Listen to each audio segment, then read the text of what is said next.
for you either. Yeah, well, you know, sometimes that goes hand in hand. If you're not sure what's gonna happen in the back, you play a little cautious. But for me, the positive thing is tonight, the number of scoring chances we had, compared to you forget the Bruin game, but the New Jersey game and the game in Columbus, I didn't think we played very well. And we managed to get away with wins, so you can kind of see where we were headed. And tonight, if you take anything out of it, it's how well we played in the second and the third period. And their goalie made a number of big saves, and then unfortunately we didn't get a save, and that kind of sunk us. But we've got to shore up our goaltending, obviously, and play the way we did tonight, and more often than not, the puck will go in the net. I think Cooley was in 3 or 4 times in the third period and didn't score.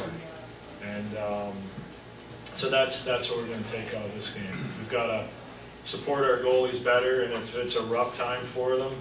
Play better defensively, but sometimes that's hard to do if you don't give up any chances, and a puck's in the net and it's not a scoring chance. There's not much you can do. So,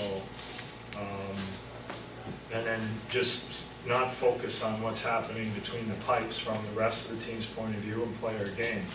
MacArthur said after tonight that you warned the team after the Columbus game, guys, we got to play better if we're going to win Yeah, hockey well, I games. warned them during the Columbus game, between the second and third period. This is the stuff that coaches hate to see, because the next game it's all going to pile up on us. It's the way it balances out. You're going to win games that you shouldn't, and tonight we probably lost a game that we shouldn't, you know. And so I see a lot of positives that on the upswing we have to stay positive. Ron, was one of the positives the penalty kill? I mean, there was only a couple of chances, but the work Well, you take guys out have done. you know, they scored on one, and it wasn't our penalty killing's mistake the other night.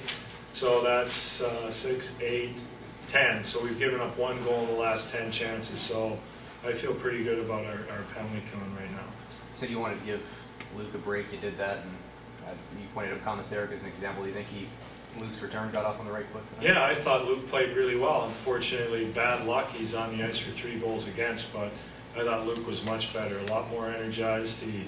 He had 7 hits, and a lot of them were really hard ones that the other guy paid a price, and he got victimized on what would be you'd call a couple of bad goals, but they certainly weren't Luke's fault.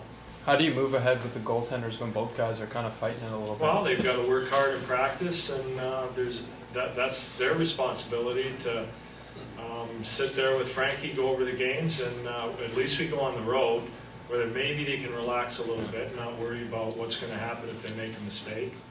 And tomorrow they'll hopefully bounce back. Do you know which guy you'll turn In back my to? mind I do, but I don't have to share it. Why don't I just call Hitch? Does anybody have a cell phone? I'll call Hitch and tell him who's going to play and everything. No, we'll make the decision at practice tomorrow or even the next day. I want to see how the goalies play in practice, how they rebound from this, and we'll go from there.